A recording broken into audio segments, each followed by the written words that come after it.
सभी स्टूडेंट को बताना चाहता हूं सबसे बड़ी भर्ती के बारे में जो आप लोगों के लिए काफ़ी ज़्यादा इम्पोर्टेंट है।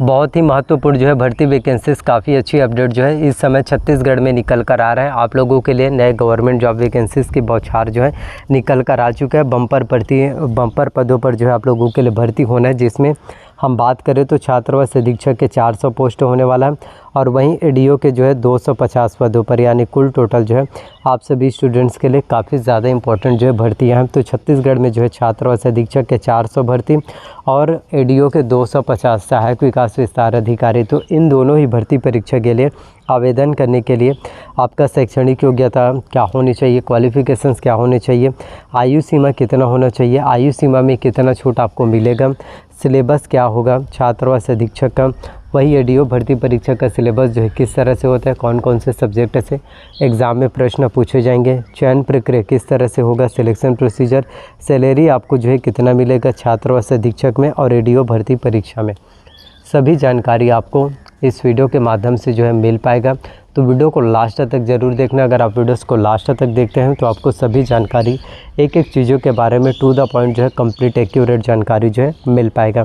साथ में आपको ये भी बताऊंगा कि छात्रावास अधीक्षक के 400 पोस्ट के लिए आवेदन करने की प्रारंभिक तिथि क्या होगा, वही आवेदन करने की लास्ट डेट अंतिम तिथि कब होगा, वहीं एडीओ के 250 पोस्ट की तैयारी आप जो है किस तरह से कर सकते हैं, आवेदन करने की प्रारंभिक डेट और आवेदन करने की लास्ट डेट क्या होगा, हर एक जानकारी सभी जानकारी आपको इस वीडियो में मिल पाएगा। तो सबसे पहले हम बात कर लेते हैं दोनों ही भर्ती परीक्षा के शैक्षणिक योग्यता के बारे में। तो सबसे पहले छात्रावास अधीक्षक की बात करें तो छात्रावास अधीक्षक यदि आप बनना चाहते हैं तो इसके लिए जो आपका ग्रेजुएशंस कंप्लीट होना चाहिए, आपका जो है स्नातक की डिग्री जो है कंप्लीट होना चाहिए। जी हाँ, पहले क्या था कि आपका जो है छात्रावास अधीक्षक बनने के लिए 12वीं पास कम से कम मिनिमम था, लेकिन अब 12वीं पास को जो है हटा दिया गया है। अब छात्रावास अधीक्षक बनने के लिए कम से कम आपका जो है स्नातक कंप्लीट होना चाहिए, आपका ग्रेजुएशंस कंप्लीट होना चाहिए। वहीं आवेदन करने के लिए आपका उम्र जो होना चाहिए वो होना चाहिए 21 वर्ष मिनिमम। वहीं मैक्सिमम की बात करें तो 40 साल। कैटेगरी वाइज भी छूट में आपको इसमें मिलेगा। कैटेगरी वाइज जो है छूट मिलता है छात्रावास अधीक्षक भर्ती परीक्षा में एससी और एसटी कैटेगरी वाले स्टूडेंट को 5 वर्ष का, तो यदि हम 45 साल के आवेदन कर पाएंगे। वहीं यदि आप ओबीसी कैटेगरी वाले स्टूडेंट आपको 3 वर्ष का छूट मिलता है, तो यदि हम 43 वर्ष के हैं आप इसमें जो है डेफिनेटली आवेदन कर सकते हैं, डेफिनेटली आप जो है इसमें फॉर्म फिलअप कर सकते हैं, कोई दिक्कत आपको नहीं होगा। वहीं आयु सीमा की अगर हम बात करें तो इसमें इतना ही छूट आपको मिलेगा, लेकिन जो है इसमें जनरल कैटेगरी वाले स्टूडेंट को किसी भी तरह से छूट आपको जो है नहीं मिलने वाला। सिलेबस और एग्ज़ाम पैटर्न, चयन प्रक्रिया, सैलरी किस तरह से होगा। सैलरी की अगर हम बात करें छात्रावास अधीक्षक और एडीओ के, तो छात्रावास अधीक्षक में जो आपको सैलरी मिलेगा वो सैलरी होगा आपको जो है 22,000 रुपये जो है प्रति माह प्लस 2400 रुपये आपको जो है अलग से जो है ग्रेड पे दिया जाएगा, यानी कुल टोटल जो आपका सैलरी होगा 24,400 रुपये आपको जो है प्रति माह सैलरी मिलेगा। और धीरे धीरे करके सैलरी आपका इंक्रीज़ होता जाएगा, धीरे धीरे करके सैलरी बढ़ता ही जाएगा। वहीं एडीओ भर्ती परीक्षा के अगर हम सैलरी की बात करें तो इसमें आपको जो है 35,000 रुपये जो है सैलरी मिलता है और ये काफ़ी अच्छा सैलरी होता है। तो दोनों ही भर्ती परीक्षा काफ़ी इम्पोर्टेंट है। और एक चीज़ और बताना चाहता हूँ, कंप्यूटर्स जो छात्रावास अधीक्षक बनने के लिए सबसे ज़्यादा इम्पोर्टेंट होता है कंप्यूटर। जी हाँ, अगर आपको छात्रावास अधीक्षक बनना है, हॉस्टल वार्डन बनने का जो आपका ड्रीम्स है, हॉस्टल वार्डन बनने का जो आपका सपना है, उन सपनों को पूरा करना चाहते हैं तो कंप्यूटर्स के नॉलेज होना बहुत ज़्यादा ज़रूरी है। जितना ज़्यादा आपको कंप्यूटर्स के बारे में नॉलेज होगा उतनी ही ज़्यादा आपके लिए जो है बेस्ट होगा।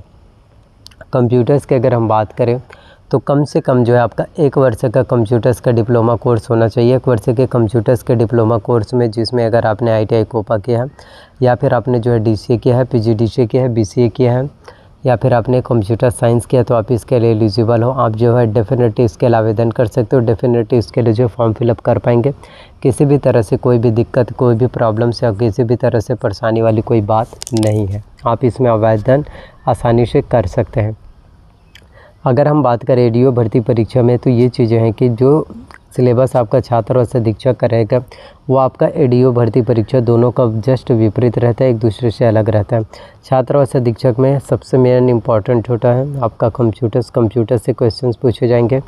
जिसमें कंप्यूटर्स का उपयोग क्या है, कंप्यूटर्स के सामान्य जानकारी, कंप्यूटर्स का उपयोग कहाँ कहाँ एवं किस लिए किया जाता है, इनपुट डिवाइस क्या है, आउटपुट डिवाइस क्या है, प्रिंटर क्या है, प्लॉटर क्या है, स्पीकर क्या है, प्रोजेक्टर क्या है। और MS ऑफिस में आपका MS Word, MS Excel, MS PowerPoint, MS Access और MS DOS operating system, MS Windows operating system, इन सभी चीज़ों से जानकारी पूछे जाते हैं, जो कि आपके कॉम्पिटिशन्स एग्ज़ाम्स के लिए काफ़ी ज़्यादा इंपॉर्टेंट होता है, बहुत ज़्यादा इंपॉर्टेंट, बहुत ही ज़्यादा महत्वपूर्ण होता है। तो अगर आप इन सभी भर्ती परीक्षा की तैयारी अगर आप अच्छे से करते हैं, प्रिपरेशंस अगर आप अच्छे से करते हैं, तो डेफिनेटली इसमें आपको सिलेक्शंस मिल पाएगा। डेफिनेटली है कि इसमें आपको कामयाबी जो है देखने को मिलेगा। तो चाहे वो छात्रावास अधीक्षक हो, 400 पोस्ट है, या फिर आपके ADO, दोनों ही भर्ती परीक्षा जो है हर एक महीने में जो है इम्पॉर्टेंट है। और आपको बताना चाहता हूँ कि ADO भर्ती परीक्षा में चाहे वो मैथ्स हो गया, चाहे वो इंग्लिश हो गया या फिर रीजनिंग हो गया, इनसे एग्ज़ाम्स में एक भी क्वेश्चंस नहीं पूछे जाते, जो कि आप लोगों के लिए बहुत ज़्यादा इंपॉर्टेंट है। इसलिए आपको प्रिपरेशंस करना ज़रूरी है। सबसे पहले मेहनत करना ज़रूरी है, हार्ड वर्क करना बहुत ज़्यादा ज़रूरी है।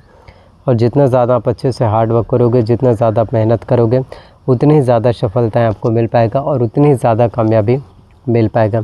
तो ज़िंदगी में अगर आपको आगे बढ़ना है, अगर ज़िंदगी में अगर आपको सक्सेस हासिल करना है, प्रसिद्धि हासिल करना है, तो उसके लिए आपको काम करना पड़ेगा। और सक्सेस जो है कब मिलेगा, कामयाबी जो है कब मिलेगा, ये बिल्कुल भी पता नहीं। लेकिन हमें सिर्फ सक्सेस मिलेगा या फिर नहीं मिलेगा, इस डर से हम मेहनत करना थोड़ी ना छोड़ सकते हैं। हमारा काम है सिर्फ काम करना, हमारा काम है सिर्फ मेहनत करना। सक्सेस मिले या ना मिले, सफलता या मिले या ना मिले, वो अपनी जगह है। तो छत्तीसगढ़ में जो है छात्रावास अधीक्षक के 400 पोस्ट और ADO के 250 पोस्ट की तैयारी आप अच्छे से कर सकते हैं। दोनों ही भर्ती परीक्षा में 150 प्रश्न एग्ज़ाम्स में पूछे जाएंगे। प्रत्येक प्रश्न 1 अंक के होंगे, 1/4 माइनस मार्किंग, निगेटिव मार्किंग होगा। एग्ज़ाम्स के लिए आपको जो है 3 आवर्स 3 घंटे का समय दिया जाएगा। तो जल्द ही आप लोगों के लिए छात्रावास अधीक्षक और अधीक्षिका भर्ती परीक्षा 2023। और आप लोगों को बताना चाहता हूँ, ADO भर्ती परीक्षा तो हॉस्टल वार्डन और ADO सहायक विकास विस्तार अधिकारी भर्ती परीक्षा जल्द ही आप लोगों के लिए आने वाला है। तो जब भी कोई नोटिस आएगा तो आपको मेरे चैनल्स पर जो है मिल जाएगा। तो आप लोगों से यही एक रिक्वेस्ट है, वीडियोस अगर अच्छा लगता है तो वीडियोस को लाइक करना, चैनल पर नया है तो चैनल को सब्सक्राइब करके ही जाना, साथ में बेल नोटिफिकेशंस को ऑन करके रख लेना एंड ज़्यादा से ज़्यादा वीडियोस को शेयर करना। और इसी तरह से चैनल्स पर जो है नए नए वीडियोस, नए नए भर्ती परीक्षा से रिलेटेड महत्वपूर्ण वीडियोस जो है मिल पाएंगे। बस आपसे यही बोलना चाहता हूँ कि मेहनत करो, तैयारी करो, हार्ड वर्क करो। आज आपके सपने, आज आपके ड्रीम्स हैं, कब आपके सपने पूरे हो जाएंगे, कब आपके ड्रीम्स पूरे हो जाएंगे, ये किसी को भी पता नहीं है। क्योंकि मेहनत करना हमारा काम होता है, काम करना हमारा काम है।